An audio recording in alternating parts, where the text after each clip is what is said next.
Hello students, आज हम civil procedure code में ऑब्जेक्टिव क्वेश्चन देखेंगे। ये ऑब्जेक्टिव क्वेश्चन जो है आपके किसी भी कंपटीशन एग्ज़ाम जिसमें सीपीसी पूछी जाती है उनके दृष्टि से बहुत इम्पोर्टेंट है।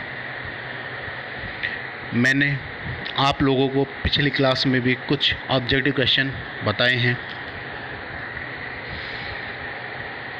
उस क्रम को आगे बढ़ाते हुए इस वीडियो में हम आगे और कुछ ऑब्जेक्टिव क्वेश्चन देखेंगे जो हमारे लिए एग्ज़ाम के पर्पज़ से बहुत इम्पोर्टेंट है। तो आइए हम स्टार्ट करते हैं हमारे ऑब्जेक्टिव क्वेश्चन। हमारा पहला क्वेश्चन है, पूर्ण न्याय रेस जुडिकेटा का नियम लागू होता है। तो रेस जुडिकेटा का नियम आपका हमारे जो ऑप्शन दे रखे हैं इनमें किस पर लागू होता है, इसका जवाब आपको देना है।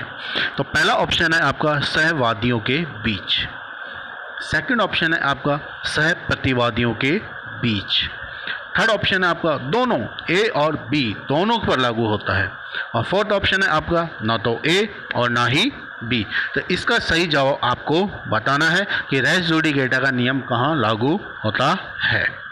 नेक्स्ट क्वेश्चन है हमारा, व्यवहार प्रक्रिया संहिता सिविल प्रक्रिया संहिता की धारा 11 के अंतर्गत पूर्ण न्याय का सिद्धांत निम्न विधिक सूत्र पर आधारित है। क्या क्वेश्चन है हमारा कि सीपीसी की सेक्शन 11 में जो रेस जुडिकेटा का जो सिद्धांत दिया गया है वो सिद्धांत कौन सी, जो हमारे ऑप्शन दे रखे हैं इनमें कौन सा लीगल मैक्सिम पर आधारित है। पहला ऑप्शन है आपका, किसी भी व्यक्ति को एक ही हेतु के लिए दो बार तंग नहीं किया जाना चाहिए। सेकंड ऑप्शन है आपका, राज्य का हित इस बात में है कि मुकदमेबाजी का अंत हो। थर्ड ऑप्शन है आपका, दोनों ए और बी दोनों सही है। फोर्थ ऑप्शन है आपका, ए और बी में से कोई नहीं, इनमें से कोई भी सही नहीं है। तो आपको इसका जवाब देना है। नेक्स्ट क्वेश्चन है हमारा, एक विदेशी न्यायालय के निर्णय को सीपीसी की धारा 13 के अंतर्गत चुनौती दी जा सकती है। क्वेश्चन है हमारा, एक बार फिर बता रहा हूँ कि एक विदेशी न्यायालय के द्वारा जो निर्णय दिया जाता है उसको सीपीसी की किस धारा के अंतर्गत, धारा 13 के अंतर्गत चुनौती दी जा सकती है। तो कौन से न्यायालय में हम उसे चुनौती दे सकते हैं। तो आपका ऑप्शन है पहला, केवल दीवानी न्यायालय में, सेकंड ऑप्शन आपका केवल आपराधिक न्यायालय में, थर्ड ऑप्शन आपका दीवानी और आपराधिक दोनों न्यायालयों में दे सकते हैं चुनौती, और फोर्थ ऑप्शन है ना तो दीवानी न्यायालय में और ना ही आपराधिक न्यायालय में। तो इसका जो सही जवाब है आपको बताना है। अगला क्वेश्चन है हमारा, जहां न्यायालय की अधिकारिता की स्थानीय सीमाएं अनिश्चित है वहां वाद दायर करने का स्थान सिविल प्रक्रिया संहिता की किस धारा द्वारा निर्धारित होगा। एक बार फिर क्वेश्चन आपको बता रहा हूं, जहां न्यायालय की अधिकारिता की स्थानीय सीमाएं अनिश्चित है वहां वाद दायर करने का स्थान जो है सिविल प्रक्रिया संहिता की किस धारा के द्वारा निर्धारित होगा। तो आपका ऑप्शन है धारा 17 के द्वारा, सेकंड ऑप्शन है आपका धारा 18 के द्वारा, थर्ड ऑप्शन है धारा 19 और फोर्थ ऑप्शन है आपका धारा 20। तो इसका सही जवाब क्या है आपको बताना है।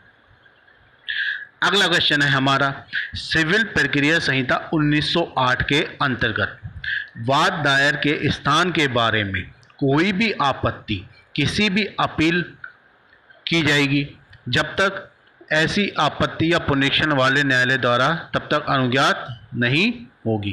क्वेश्चन एक बार फिर, सिविल प्रक्रिया संहिता 1908 के अंतर्गत वाद दायर के स्थान के बारे में कोई भी आपत्ति अपीलीय होगी कब, जब ऐसी आपत्ति या पुनरीक्षण न्यायालय द्वारा तब अनुज्ञात नहीं होगी कब, जब ऑप्शन है प्रथम बार के न्यायालय में न लाई गई हो, सेकंड ऑप्शन है यथासंभव प्रथम अवसर पर न की गई हो, थर्ड ऑप्शन आपका परिणाम स्वरूप न्याय की निष्फलता हुई हो, तो फोर्थ ऑप्शन आपका जब ए बी और सी तीनों शर्तें पूरी की गई हो। तो इसका सही जवाब आपको देना है। नेक्स्ट क्वेश्चन है हमारा, सिविल प्रक्रिया संहिता 1908 के अंतर्गत पहली बार मिथ्या या तंग करने वाले दावों पर प्रतिरक्षा के लिए प्रतिक्रियात्मक खर्चों का प्रावधान किया गया है। एक बार फिर क्वेश्चन आपको बता रहा हूँ। सिविल प्रक्रिया संहिता 1908 के अंतर्गत पहली बार मिथ्या या तंग करने वाले दावों पर प्रतिरक्षा के लिए प्रतिकारात्मक खर्चों का प्रावधान किस धारा में किया गया है? तो आपके ऑप्शन है संहिता की धारा 35 के अंतर्गत ऐसा प्रावधान है। सेकंड ऑप्शन है संहिता की धारा 35 ख के अंतर्गत ऐसा प्रावधान किया गया है। थर्ड ऑप्शन है संहिता की धारा 35 क के अंतर्गत ऐसा प्रावधान है। और फोर्थ ऑप्शन है आपका संहिता की धारा 34 के अंतर्गत ऐसा प्रावधान है। तो इसका सही जवाब आपको मुझे बताना है। अगला क्वेश्चन है आप लोगों का, ऐसे दस्तावेज जिन पर वादी अपने दावे के समर्थन में विश्वास करता है। एक बार फिर क्वेश्चन बोल रहा हूँ, ऐसे दस्तावेज जिन पर वादी अपने दावे के समर्थन में विश्वास करता है उसके द्वारा न्यायालय में वो दाखिल किए जाएंगे। ऐसे दस्तावेज वादी कब न्यायालय में दाखिल करेगा? तो ऑप्शन है आपका पहला वाद पत्र के साथ, ऐसे दस्तावेज वाद पत्र के साथ पेश करेगा। सेकंड ऑप्शन है न्यायालय द्वारा समन जारी किए जाने हेतु पारित आदेश की तिथि से 7 दिन के भीतर ऐसा करेगा। थर्ड ऑप्शन है आपका न्यायालय द्वारा विवाद बिंदुओं के निर्धारण हेतु निर्धारित तिथि पर ऐसा करेगा। और फोर्थ ऑप्शन है वाद की सुनवाई के समय या उससे पूर्व किसी भी समय ऐसा करेगा। तो आपका क्वेश्चन एक बार फिर मैं दोहरा दूं, ऐसे दस्तावेज जिन पर वादी अपने दावे के समर्थन में विश्वास करता है उसके द्वारा न्यायालय में वो कब दाखिल किए जाएंगे। तो आपके सामने 4 ऑप्शन है, इसका सही जवाब आपको बताना है। नेक्स्ट क्वेश्चन है हमारा, ए एवं बी 1000 रुपये के लिए सी के विरुद्ध वाद लाते हैं।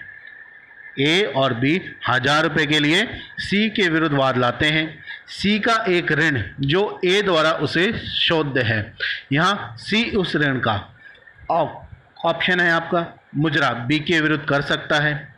सेकंड ऑप्शन है मुजरा ए के विरुद्ध कर सकता है। थर्ड ऑप्शन है मुजरा ए एवं बी दोनों के विरुद्ध कर सकता है। और डी ऑप्शन है मुजरा नहीं कर सकता, केवल ए के विरुद्ध शोध्य है। तो आपका इसका सही जवाब बताना है। क्वेश्चन एक बार फिर से बोल रहा हूँ, ए एवं बी 1000 रुपये के लिए सी के विरुद्ध वाद लाते हैं। सी का एक ऋण जो ए के द्वारा उसे बकाया है, शोध्य है, यहाँ सी उस ऋण का मुजरा करवा सकता है, नहीं करवा सकता। करवा सकता है तो क्या ए के खिलाफ करवा सकता है या केवल बी के खिलाफ करवा सकता है या दोनों के विरुद्ध करा सकता है या मुजरा नहीं करा सकता है, ये आपके ऑप्शन है। तो आपको इसका सही जवाब मुझे बताना है। नेक्स्ट क्वेश्चन है आपका, यदि एक पक्षीय पारित डिक्री के विरुद्ध अपील को अपीलार्थी वापस लेता है।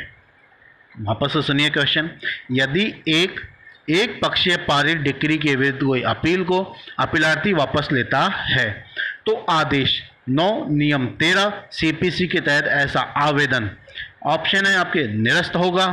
सेकंड ऑप्शन आपका वापस होगा। थर्ड ऑप्शन आपका प्रचलनीय होगा। और फोर्थ ऑप्शन आपका अपील न्यायालय के अभिमत के लिए प्रेषित होगा। एक बार फिर क्वेश्चन आपको दोहरा रहा हूँ, यदि एक पक्षीय पारित डिक्री के विरुद्ध अपील को अपीलार्थी वापस लेता है तो आदेश 9 नियम 13 जो सीपीसी में दे रखा है उसमें जब वो आवेदन करता है तो ऐसा आवेदन का क्या होगा? क्या आवेदन निरस्त होगा, आवेदन वापस होगा, आवेदन प्रचलनीय होगा या आवेदन को अपील न्यायालय के अभिमत के लिए भेजा जाएगा? इसका ऑप्शन है जो आपको सही है वो आपको मुझे बताना है। नेक्स्ट क्वेश्चन है हमारा, स्थावर संपत्ति के बंटवारे के लिए वाद कहाँ दायर होगा?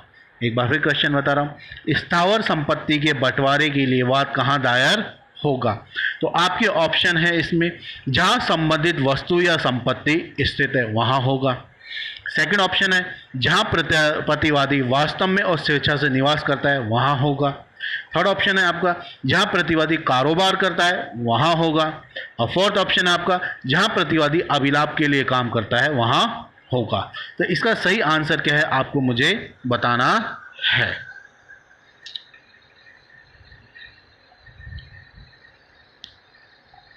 धन्यवाद।